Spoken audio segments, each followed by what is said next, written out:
porque ya hay, se puede decir, convocatoria del candidato Iván Cepeda y se puede decir reto de frente al candidato Abelardo de la Espriella. Lo reta a un debate hace exactamente 8 minutos Una jornada más histórica que deja dos candidatos para la presidencia en segunda vuelta. El señor Abelardo de la Espriella y el señor Iván Cepeda. Y van a ser 3 semanas de guerra frontal entre estos dos candidatos. Abelardo de la Espriella, que se quedó con el primer lugar de esta vuelta presidencial, de esta primera vuelta, 10.354.499 votos, con el 43,73% de todas las votaciones. Iván Cepeda, segundo lugar, 40,91%, con 9.685.074 votos. Le sigue Paloma Valencia, que sorprendió por su baja, se puede decir, sus bajos electores, apenas 6,92%, con 1.638.672 votos. Cuarto lugar, Sergio Fajardo, quien sorprendió superando el 1.000.000 de votos y consolidándose como cuarto lugar con el 4,25% de las elecciones. Ojo a esto porque ya hay, se puede decir, convocatoria del candidato Iván Cepeda y se puede decir reto de frente al candidato Abelardo de la Espriella. Lo reta a un debate hace exactamente 8 minutos a través de su cuenta en X. Emplazo al candidato Abelardo de la Espriella a debate. Anuncio a la opinión pública que emplazo a debate político y electoral al candidato Abelardo de la Espriella. Las condiciones para efectuarlo serán acordadas por las personas que he designado para ese fin y cuyo nombre daré a conocer. Ese es el reto, se puede decir, que le pone primero Iván Cepeda a Abelardo de la Espriella luego de conocerse estos resultados de la primera vuelta presidencial, que hay que decir fueron desconocidos por el presidente Gustavo Petro, y allí este señor, el presidente de la República, que representa las instituciones y el Estado, diciendo que desconoce los resultados del escrutinio preliminar del primer preconteo de las elecciones, de estos primeros resultados que entrega la registraduría, diciendo que hay un desfase de aproximadamente 800.000 votos y hay que esperar el escrutinio con los jueces de la República, con las comisiones escrutadoras, para determinar qué fue lo que pasó en esta primera vuelta electoral. Bueno, aquí está el tuit que ayer se conoce en la cuenta de X. Un tuit que además vi que se puso tan pronto, sí, se conocieron los resultados. O sea, minutos, todo el mundo estaba como a la expectativa de qué iba a decir el presidente Petro. Y dice lo siguiente: el llamado conteo transmitido no tiene fuerza vinculante, sus datos no son norma pública. Como presidente, aquí está la noticia: no acepto los resultados del preconteo de la firma privada de los hermanos Bautista, porque debiendo estar quietos los algoritmos del software de conteo y escrutinios, en la última semana fueron variados en 3 oportunidades y agregaron 800.000 cédulas más de personas que no están en el censo oficial presentado. Hay 2 censos en este momento, el oficial y el del software de los hermanos Bautista, que tiene 800.000 personas adicionales. Por eso, el presidente Gustavo Petro en este preciso instante, digamos que da ya el paralelo a que quiere ya luego ver el escrutinio con las actas y con los jueces, ¿cierto?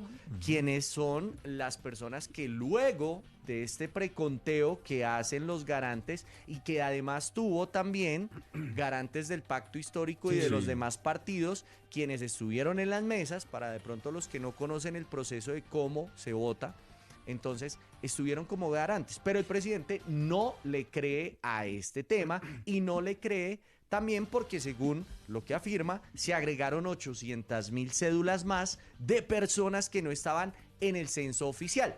Vamos a ver qué sucede y qué se presenta. Vamos a ver qué se presenta. Esa fue la reacción del presidente Gustavo Petro, que desencadenó, por supuesto, la reacción también de su candidato, de Iván Cepeda, y de su fórmula vicepresidencial, Aida Quilcue, que salieron ayer a Tarima en su sede de campaña diciendo lo mismo, prácticamente que desconocen estos resultados, pese a que fueron, dice ellos, 10 millones de personas las que votaron por ellos en esta primera jornada de elecciones presidenciales 2026. Dice Iván Cepeda, y allí en empieza un ataque frontal contra Abelardo de la Espriella, que Abelardo de la Espriella es el estafador de los estafadores, que es el, se puede decir, abogado de la mafia, como siempre le ha dicho ese señor Abelardo de la Espriella, y luego sale Abelardo de la Espriella sobre un planchón con su icónico ya escudo antibalas.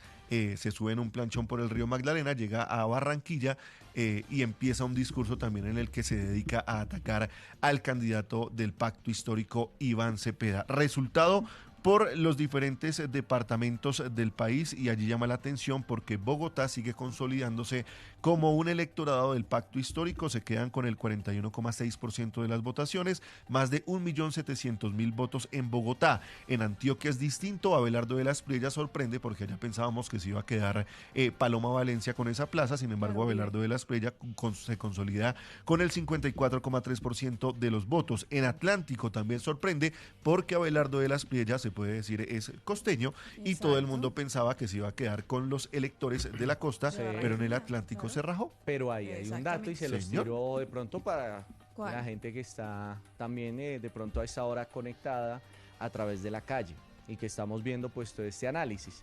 Sí, no le fue bien, pero le fue mejor que al señor Gustavo Petro en las elecciones pasadas, bueno, siendo que fue la costa, digamos que también empieza, bueno, no es que le haya ido mejor, ¿no?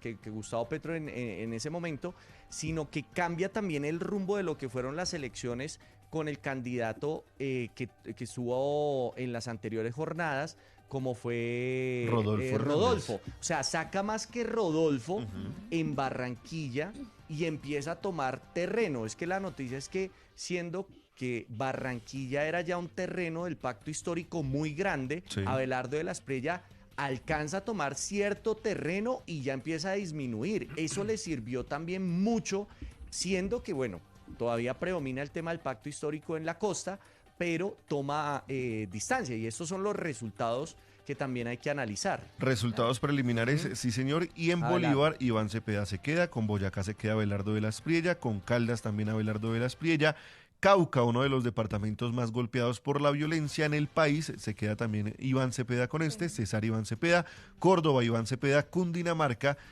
también en la mayoría de municipios se quedan con Abelardo de la Espriella, y en Chocó también Iván Cepeda. Estos son los resultados preliminares de la registraduría. Una vez se conocen los votos, pues ya se empiezan a conocer la lista de los que van para el pabellón de quemados. Uno de ellos, sorprendentemente, no pensábamos que fuera a darle un golpe tan duro, es la candidata del uribismo, Paloma Valencia, y su fórmula vicepresidencial, Juan Daniel Oviedo, que una vez se enteran de estos resultados, y ojo a este dato porque es bastante importante, ellos tenían convocado a su electorado en el Cubo, si no estoy mal, de Colsubsidio, y mandaron a recoger todas las sillas porque eso parecía una casa del terror de lo sola que estaba. Se pasan a un hotel, a un auditorio de un hotel, se para Paloma Valencia sobre la tarima, sobre el auditorio, y se puede decir, anuncia su respaldo inmediato al candidato Abelardo de la Espriella. La cara que tenía Juan Daniel Oviedo cuando Paloma Valencia dijo esto o hizo este anuncio, pues llamó mucho la atención porque él no pronunció una sola palabra, se baja de la tarima y muy molesto, se puede decir, se pronuncia ante los medios de comunicación diciendo que su compromiso cuando se sumó a la campaña de Paloma Valencia era hasta el 31 de mayo, es decir, hasta ayer, y dijo que ahí parte cobijas con Paloma Valencia y que no podía creer que en el país estuviera debatiendo la presidencia una persona, como dijo él, homofóbica y misógina, y una irresponsable como el gobierno del presidente Gustavo Petro.